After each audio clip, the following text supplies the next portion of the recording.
الحمد لله نحمده ونستعينه ونستغفره ونعوذ بالله من شرور أنفسنا ومن سيئات أعمالنا من يهده الله فلا مضل له ومن يضلل فلا هادي له نشهد أن لا إله إلا الله ونشهد أن محمدا عبده ورسوله أما بعد فأعوذ بالله من الشيطان الرجيم بسم الله الرحمن الرحيم يا أيها النبي إنا أرسلناك شاهدا ومبشرا ونذيرا وداعيا إلى الله بإذنه وسراجا منيرا وبشر المؤمنين بأن لهم من الله فضلا كبيرا ولا تطع الكافرين والمنافقين ودع أذاهم وتوكل على الله وكفى بالله وكيلا.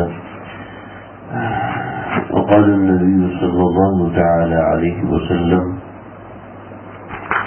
إن كنتم تحبون الله فاتبعوني يحببكم الله. سبحانك لا علم لنا إلا ما علمتنا إنك أنت العليم الحكيم. آج یہ ہمارا سیرت کا درس نمبر 32 ہے. اللہ سے دعا ہے اللہ اس کو پایا تکمیل تک پہنچانے کی توفیق عطا فرمائے. ہماری زبان کو اگر 1000 مرتبہ مشکل گلاب اور عنبر سے دھو دیا جائے تب بھی یہ اس قابل نہیں ہے کہ اس کے ذریعے سے اللہ کے حبیب کا نام لیا جائے, اللہ کے حبیب اللہ کا نام لیا جائے اور اللہ کے حبیب کا ذکر کرنا, اس کی تفصیلات میں جانا, یہ تو بہت بڑی بات ہے. اللہ رب العزت ہمارے اس جمع ہونے کو قبول فرمائے, ہمارے اس بیٹھ جانے کو قبول فرما لے. ہمارے آقا صلی اللہ علیہ وسلم کو جب اطلاع ملتی ہوگی تو میرے بچپن کے حالات, میری زندگی کے حالات جاننے والے کچھ لوگ ماڈل کالونی میں اس گھر کے اندر یہاں پر جمع ہوتے ہیں, تو آپ خود سوچیے کہ کتنی مسابقت ہوتی ہوگی. روزانہ ہمارے آقا کے پاس اعمال کو پیش کیا جاتا ہے, پیر کے دن اور جمعرات کے دن خاص طور پہ پیش کیا جاتا ہے. تو نبی صلی اللہ علیہ وسلم نے خود ارشاد فرمایا نور اللہ عمران, اے اللہ ایسے شخص کو تر و تازہ کیجیے, ایسے شخص کو تر و تازہ کیجیے من سمع مقالتی, جو میری بات سنتا ہے اور جو اس کو آگے پہنچاتا ہے. جو نبی صلی اللہ علیہ وسلم کی بات کی یہ اہمیت ہے کہ آپ فرما رہے کہ ایسا شخص تر و تازہ رہے. جو تر و تازہ شخص بھوکا رہے گا, تر و تازہ شخص پریشان ہوگا, تر و تازہ شخص کو گھریلو احوال پریشان کریں گے. نظر اللہ عمران, ایسے شخص پر اللہ نظر کرم فرمائے, اس کو تر و تازہ رکھے. تو صرف بات کی یہ اہمیت ہے تو ذات کی کتنی اہمیت ہوگی. ہم یہ ذات کو کچھ سیکھنے کی, ان کے احوال کو جاننے کی ایک ادنا سی کوشش کر رہے ہیں, اور میری تو یہ کوشش بالکل ایک ادنا سی ہے, لیکن میں جب دیکھتا ہوں کہ اس کو سننے والے کتنی طلب رکھ رہے ہیں, ان کا دل کیسے اللہ کے نبی کی محبت میں دھڑک رہا ہے اور کس کس ہیلے اور بہانوں سے وہ اپنی زندگیاں تبدیل کر رہے ہیں. کل مجھے ایک بچی کا فون آیا کہ میں 2 سال سے 2.5 سال سے بات کرنے کی کوشش کر رہی تھی, یہ بات نہیں ہو پا رہی تھی. جبھی مجھ سے بات, میں آپ کو کہا ہے میں ہی ہوں, مجھے سے بات کرنا چاہ رہی ہوں. جی جی تم سے ہی بات کرنا چاہ رہی ہوں. جبھی کیا ہوا, لگی کہ میں نے نبی صلی اللہ علیہ وسلم کی زندگی کے بارے میں ہماری زبان سے باتیں سنی تھی. اس کے بعد سے میں نے میڈیکل کی پڑھائی چھوڑ دی, لڑکوں کے ساتھ پڑھنا چھوڑ دیا. مجھے گھن آتی تھی ایسے ماحول میں جاتے ہوئے جس ماحول سے اللہ ناراض ہوتے ہیں. تو مجھے صرف وہ باتیں سن کے ایسا اثر ہوا کہ میں اور پھر میرے کے ذریعے سے میری بڑی بہن, پھر میرے ذریعے سے میری بھابھی, اور پھر میرے ذریعے سے میرے ماموں چچا, ان سب نے پردہ کرنا شروع کر دیا. تو خیر بات تو بڑی طویل ہے. تو بات یہ ہے کہ اللہ رب العزت ایسے نبی صلی اللہ علیہ وسلم کا خود کا ارشاد حجۃ الوداع کے موقع پر میری یہ بات کو دوسروں تک پہنچا دینا, ہو سکتا ہے کہ وہ تم سے زیادہ عمل کرنے والے ہوں اور تم سے زیادہ محفوظ کرنے والے ہوں. تو اللہ رب العزت ہم کو ذریعہ بنا رہے ہیں. یہ آپ لوگ جو آتے ہیں, آپ لوگ یہ سمجھتے ہیں کہ آپ لوگ نیچے بیٹھے ہیں, تو خواتین آتی ہیں وہ یہ سمجھتی ہیں کہ وہ الگ تھلگ بیٹھی ہوئی, لیکن مجھ سے پوچھیں کہ آپ لوگ اور آج جو آنے والے تمام احباب ہیں وہ میرے دل میں کہاں پر ہوتے ہیں. اللہ رب العزت آپ لوگوں کو بھی جزائے عظیم دے، اور اس محبت کو تو آپ لوگ اپنے دلوں میں محسوس کرتے ہیں. یہ محبت آپ لوگوں کو کھینچ کر لاتی ہے کہ اللہ کے نام کی محبت ہے، اللہ کے حبیب کے نام کی محبت ہے. تو یہ کل آج 32 نمبر درس ہے. کچھ میں ابتدا میں بنیادی بات اس لیے بتا دیتا ہوں ہر درس کے اندر کہ عام طور پہ وہ لوگ ہوتے ہیں جو خالصتاً اصلاح کا تعلق رکھنے والے ہیں، یا ایسے لوگ ہوتے ہیں کہ جن کو اس کی فوقیت اہمیت کا پتہ نہیں ہوتا، تو واقعات کے تسلسل میں کچھ دیر ہو جاتی ہے. اور ضروری نہیں ہے کہ ہر درس ہی کوئی ایسا دلچسپ ہو. بعض درسوں کے اندر ایسی باتیں بھی ہوتی ہیں جو کہ دلچسپی سے خالی ہوتی ہیں. لیکن بہرحال کچھ نہ کچھ باتیں اس حوالے سے میں عرض کر دیتا ہوں. میں عرض کر رہا تھا ہم بالکل اس قابل نہیں ہیں کہ اللہ کے نبی کی بات سنتے، لیکن ہم آپ صلی اللہ علیہ وسلم سے متصل بات کیا، ہم آپ کی ذات کے بارے میں بات کر رہے ہیں. ابو جعفر منصور یہ بادشاہ تھا اپنے وقت کا، تو اس کو اس کے درباریوں نے کہا کہ آپ کی کوئی خواہش ہے، هل بقي شيء من اللذات لم تنالوه، کوئی ایسی شے ہے جو آپ کو ابھی تک نہ ملی ہو. آپ بادشاہ ہیں، بادشاہ کے پاس ہر چیز ہوتی ہے. تو کہنے لگے کہ ہاں ایک بات ہے جو مجھے ہر وقت پریشان رکھتی ہے. اس زمانے میں جیسے آج کے زمانے پڑھا لکھا ہونے کے لیے کم از کم میٹرک شرط ہے، تو اس زمانے کے اندر کم از کم پڑھا لکھا ہونے کے لیے درس حدیث، درس قرآن مجید کی پوری تفسیر آنی چاہیے ہوتی تھی، اور حدیث کے اجمالی خلاصہ جیسے بخاری، مسلم، ابو داؤد اور ترمذی، ابن ماجہ، یہ حدیث کی بنیادی کتابیں پڑھا ہونا ضروری ہوتا تھا. جیسے آج میٹرک کا نصاب ہے، اس زمانے کے اندر یہ تعلیمی نصاب بنیادی ضروری تھا. تو ابو جعفر منصور بھی ظاہری باتیں پڑھا ہوا تھا. اس کے بہت سے واقعات ہیں، میں اس طرف نہیں جاتا. تو ابو جعفر منصور نے اتنا کہنے لگا کہ ہاں میری خواہش ہے کہ طلبہ حدیث ہوتے اور وہ کہتے امن حدثک، استاد آپ نے کس سے حدیث لی؟ تو میں کہتا حدثنی فلان، میں نے فلانے سے سنا، اس نے فلانے سے سنا، اس نے آقا صلی اللہ علیہ وسلم سے سنا، اور آقا صلی اللہ علیہ وسلم یہ فرماتے ہیں. میری یہ خواہش ہے کہ یہ پوری ہو جاتی. چنانچہ اگلے دن وزراء ان نے جبے اور غلے پہنے ہوئے اور کاغذ قلم لے کر، بڑے درباری قسم کے لوگ ہوتے ہیں اور بادشاہ کو شیشے میں اتارنا جانتے تھے، تو سب لوگ وزراء اور جو مشیر اور درباری لوگ سارے کے سارے بڑے خوبصورت لباس کے اندر اپنے ہاتھ میں کاغذ قلم لے کر آئے اور ابو جعفر منصور کے چاروں طرف بیٹھ گئے. اور جیسے طلبہ حدیث زمین پر بیٹھتے ہیں، ایسے وہ لوگ سب کے سب نیچے بیٹھ کے ابو جعفر منصور نے ان کے لیے جو سیٹیں لگائی تھی ان کو چھوڑ کے نیچے بیٹھے، کاغذ قلم لے کر سارے نے ایک زمان ہو کے بولا امن حدثک، آپ کس سے روایت کرتے ہیں؟ تو ابو جعفر سب کو یوں دیکھنا لگا اور یوں دیکھتے ہوئے وہ ہنسا. انہوں نے کاغذ قلم تو لے لیے تھے، لیکن ان کے حلیے طلبہ والے نہیں تھے، ان کے حلیے طالب علم والے نہیں تھے. میں ایک مرتبہ سوراخ کوٹ کیا تو سوراخ کوٹ میں اکثر افغانی ہوتے ہیں. افغانی لوگ نا اکثر داڑھی رکھتے ہیں، اکثر ٹوپی پہنتے ہیں. تو میرے برادر کبیر مولانا خضر صاحب فرمائے کہ طالب علم کے چہرے کو دیکھ کے پتہ چلتا ہے یہ طالب علم ہے. ٹوپی تو ان افغانیوں نے بھی پہنی ہے، ٹوپی تو ان کوٹے والوں نے بھی پہنی ہے، لیکن طالب علم کو دیکھ کے پتہ چل جاتا ہے یہ طالب علم ہے. تو اس کے چہرے پہ ایک الگ رونق ہوتی ہے، ایک الگ نورانیت ہوتی ہے. اس کے چہرے پر ایک الگ تاثر ہوتا ہے علم کا، قرآن کا. ایک چاہے وہ گنہگار کیوں نہ ہو، چاہے وہ کتنا گندا کیوں نہ ہو، چاہے وہ گناہ کبیرہ کا مرتکب کیوں نہ ہو، اس کے چہرے پر علم کی ایک رونق ہوتی ہے، علم کا ایک تعلق ہوتا ہے. تو ابو جعفر منصور جو کہ طالب علم رہا تھا، تو اعلیٰ تعلیم اس کو علم دین کی اس کے والد نے تو زبردستی دلائی تھی، 2 درہم دے کے جانا پڑتا، لیکن جاتا تھا بیچارہ. تو کہنے لگا کہ تم ایسے نہیں ہو، تم وہ نہیں ہو جن کو میں حدیث سنا سکوں، تو تم وہ نہیں ہو جن کے بارے میں، جن کو آقا صلی اللہ علیہ وسلم کے بارے میں سنایا جا سکے گا.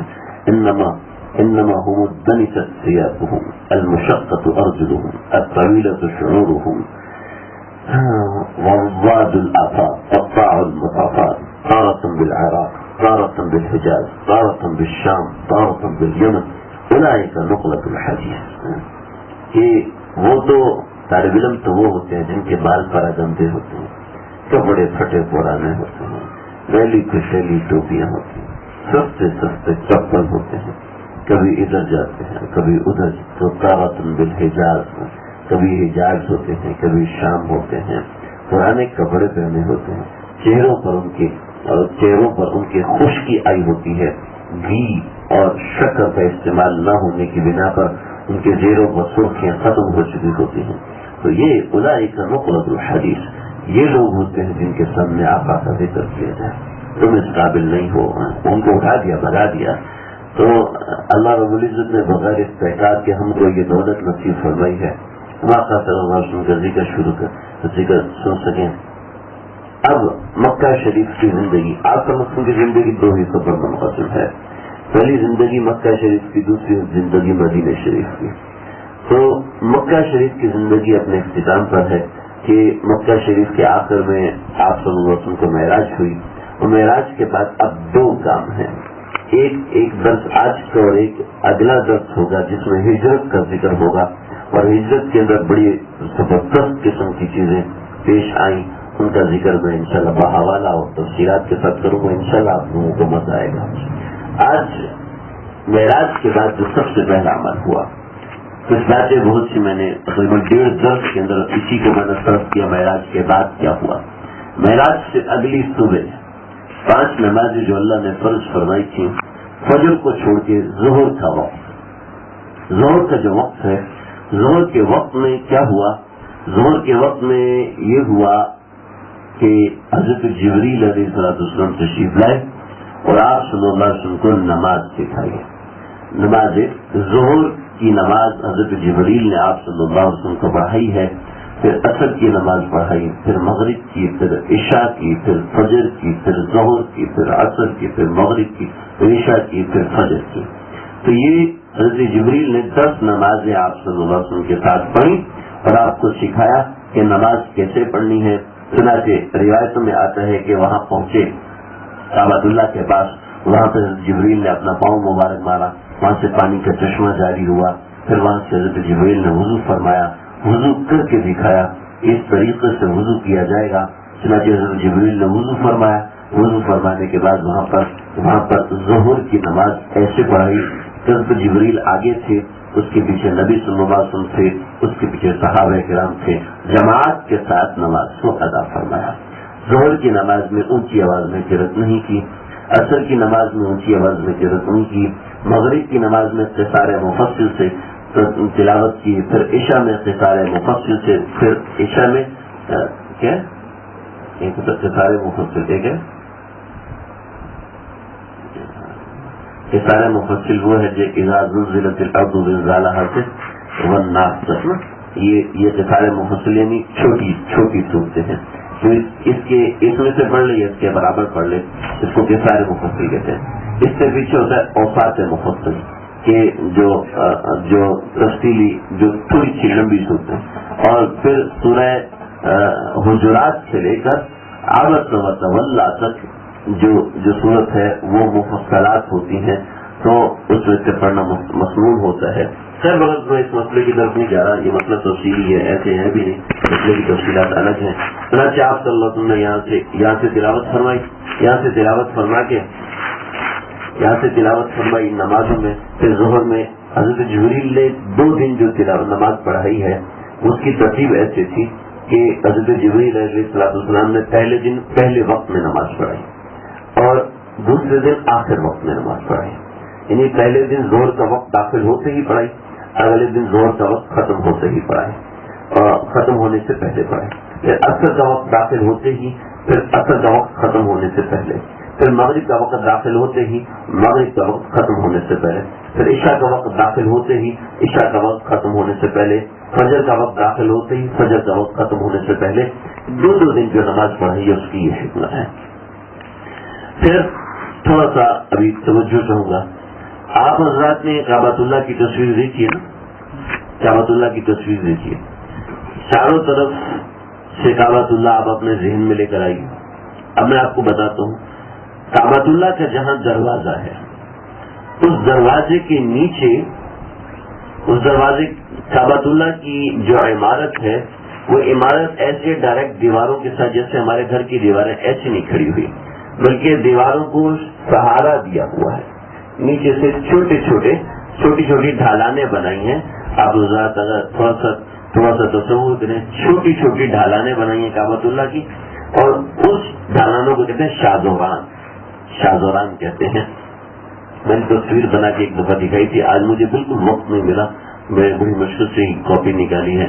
آخر میں اگر موقع مجھے یاد رہا اور آپ حضرات کی ذمہ یاد دلانا، میں آپ حضرات کو تصویر بھی دکھاؤں گا. تو ان کو کہتے ہیں شاہزوران، جو دیوار کو سہارا دینے کے لیے بنے ہوئے ہیں. اس سے کچھ فوائد ہیں، مثلا یہ کہ جو طواف کرنے والے وہ دیوار سے رگڑ نہیں کھاتے، اور پھر دیوار کی مضبوطی کے لیے شاہزوران ہیں. تو اس شاہزوران کے اوپر کچھ ٹائلیں لگی ہوئی ہیں، مختلف دوسرے رنگ کی ٹائلیں لگی ہیں. میں الحمدللہ ان کو ہاتھ بھی لگاتے ہیں، اللہ نے سعادت دی ہے. دعا کرتا ہوں کہ آپ لوگوں کو بھی سعادت ملے اور میرے ساتھ ملے اور بار بار ملے، ساری زندگی ملے، مرنے تک ملتی رہے، مرنے کے بعد تو ویسے ہی انشاءاللہ اللہ تعالیٰ وہیں رکھیں. تو وہ شاہزوران وہاں لگے ہوئے، اس کے آگے پیچھے کچھ کالے کالے نشانات وہیں پر فرش پہ لگے ہوئے ہیں. کوئی بھی جاتے دیکھ سکتا ہے. کعبۃ اللہ کے دروازے پر بہت رش ہوتا ہے، وہاں پہ باب توبہ ہے، پھر اس سے ادھر ملتزم ہے، پھر اس سے ادھر حجر اسود ہے، وہاں پر تو رش کی انتہا ہوتی ہے. تو کعبۃ اللہ کے دروازہ یہاں ختم ہوتا ہے، اس کے بالکل ساتھ شاہزوران کے اوپر کچھ پتھر لگے ہوئے ہیں، اینٹوں کے اسٹائل کے، ٹائلوں کے اسٹائل کے پتھر لگے ہوئے ہیں. وہ تھوڑے ملائم نہیں ہیں، سخت قسم کے پتھر ہیں، رگڑ والے پتھر ہیں. تو وہ پتھر لگے، ان پہ صاف ستھرے اور بڑی خوشبو لگائی ہوتی ہے ان کے اوپر. تو وہ پتھر اور اس کے آگے پیچھے کالے ڈاٹس لگے ہیں. یہ 1938 سے پہلے، یہ سن یاد نہیں اسی طریقے سے، یہ 1416 سے پہلے یہاں پر ایک گڑھا ہوتا تھا. کعبۃ اللہ کی عمارت نبی صلی اللہ علیہ وسلم سے لے کر آج تک، یہ 1316 تک، ابھی 1436 چل رہا ہے، یعنی کہ آج سے 100 اور 120 برس پہلے. تو یہاں پر ایک گڑھا ہوتا تھا. اس گڑھے کے اندر 4 مصلے بچھے ہوا کرتے تھے. یہ 4 مصلے بچھے ہوتے تھے. نبی صلی اللہ علیہ وسلم کا ارشاد ہے، آپ نے حضرت عائشہ سے فرمایا، عائشہ جب تمہیں کوئی تکلیف ہو، جب تمہیں کوئی پریشانی ہو، یہاں آ کے تھوڑی دیر بیٹھ جائے کرو، بس یہاں تھوڑی دیر بیٹھ جائے کرو، تمہاری پریشانی خود ہی ظاہر ہو جائے گی. چاہے کتنی بڑی پریشانی کیوں نہ ہو، چاہے کتنی بڑی تکلیف کیوں نہ ہو، یہاں آ کے تھوڑی دیر بیٹھ جائے کرو، تمہاری تکلیف ختم ہو جائے گی. تو ایک گڑھا ہوا ہے، گڑھے کی جگہ تھی، وہاں پہ گڑھا بنا ہوا تھا جس میں 4 مصلے بچھے ہوتے تھے. 4 مصلوں کی جگہ ہوتی تھی، ایک وقت میں 4 بندے نماز پڑھ سکتے تھے. آج اس جگہ پر نشان لگا دیا. اس جگہ کو کہتے ہیں مصلی جبریل. یہاں پر حضرت جبریل علیہ السلام کھڑے ہوئے تھے اور اس کے پیچھے نبی صلی اللہ علیہ وسلم کھڑے ہوئے تھے. حضرت جبریل کسی کو نظر نہیں آ رہے تھے. آپ صلی اللہ علیہ وسلم نے حضرت جبریل کو دیکھ کر نماز پڑھی. بعض روایتوں میں حضرت جبریل نے پہلے بتا دیا، آپ صلی اللہ علیہ وسلم کو طریقہ تھا. پھر آپ نے صحابہ کرام، آپ نے دیکھا جبریل ایسے نماز پڑھ رہے ہیں، پھر آپ نے صحابہ کرام کو ایسے نماز پڑھائی. برض مختلف معاملات ہیں اس کے اندر، کچھ شریعت کے احکامات نکلتے. امام شافعی کہتے ہیں کہ جبریل جو ہے نفل پڑھ رہے تھے، آپ صلی اللہ علیہ وسلم پیچھے فرض پڑھ رہے تھے، چنانچہ نفل کے پیچھے فرض والے کی نماز ہو جاتی ہے. ہمارا مطلب یہ ہے امام ابو حنیفہ ظاہر اتنی چھوٹی چھوٹی باتوں سے تو مار نہیں کھاتے نا. خیر ہم اس مسئلے کی طرف نہیں جا رہے ہیں. تو یہ وہ جگہ ہے جہاں پر سب سے پہلے حضرت جبریل نے کھڑے ہو کے نماز پڑھائی تھی. جو نشانی بھی آج تک وہاں پر موجود ہے، اس کو مصلی جبریل کہتے ہیں. اللہ آپ کو بھی لے جائیں تو ذرا کی زیارت ضرور کیجیے گا. اور جو وہاں پر لوگ ہیں اور جو اس بات کو سنتے ہیں وہ بھی اس بات کو بڑی آسانی سے دیکھ سکتے ہیں، بڑا آسانی سے مشاہدہ کر سکتے ہیں.